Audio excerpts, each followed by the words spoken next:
Assalamu alaikum mutanen faɗin duniya baki ɗaya. Ina so in shaida muku cewa na daina harkar fim. Daga yau na daina harkar fim.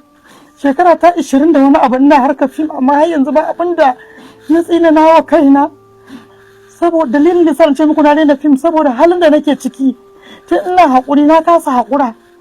Ba ni da uwa ba ni da uba ba mai taimako na. Ga ni ga 'ya'yana ba mai taimakon mu. Wani zubin haka za mu kwana da yunwa, wani zubin sutura ba da zan sa a jikina ba ni da shi.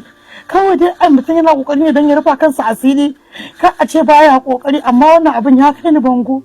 Ga rashin lafiya ta dame ni, dan Allah dan annabi ina neman taimakon jama'a, dan Allah ku taimaka min ku fidda ni daga cikin wannan kangin da nake ciki saboda Allah da annabi. Na farko ba ni da mahallin da zan zauna yanzu haka din nan, ga 'ya'yana samari ba su da abin yi, kullum haka muke karma mu samu ni ko ni in ci ko so su ci ni in hakura, dan Allah dan annabi ku taimaka mu. Baiwa Allah hidin na aika mata kuɗin mota ta zo fa, kai inna lillahi wa inna ilaihi raji'un.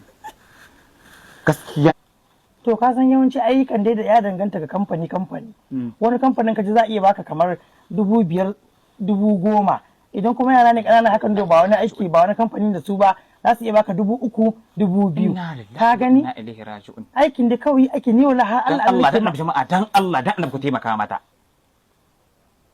dan Allah ku taimaka mata. Kai ina cikin wani hali, ga rashin lafiya, siga da hawan jini sun takura min, ga rashin abinci. Yanzu ko abincin da aka ce masu siga ma su dinga ci ko magani wallahi ba na iya ci. Wallahi na shinkafa na yara Hausa na same ta muka dan dafa da yara shi ita muke ci. Wani zuba ma wallahi ko salat da zan siya Allah ba na samun kuɗi in siya. Allah ka tashi hankalin wannan. Kuma ga ƴan uwa na jini su kuma duk sun sa ka a gaba gan su kamar wani ne wanda suke jikina dai duk sun san wallahi halin da nake ciki, sai da wanda yake nesa da ni shi ne dai zai ce bai san halin da nake ciki. Dan Allah dan annabi ku taimake ta, dan Allah dan annabi ku taimake ta. Insha Allah kuma za ki samu taimako Niger da Najeriya da kowace ƙasa in Allah ya yarda. Ni wallahi da Allah ta ba ne ko kwarin miji ma na samu wanda zai kula da ni. Ni mace ce mai son zaman aure. Allah ba ki miji wayo Allah yi. Allah dan Allah dan annabi Allah ba ki mijin arama.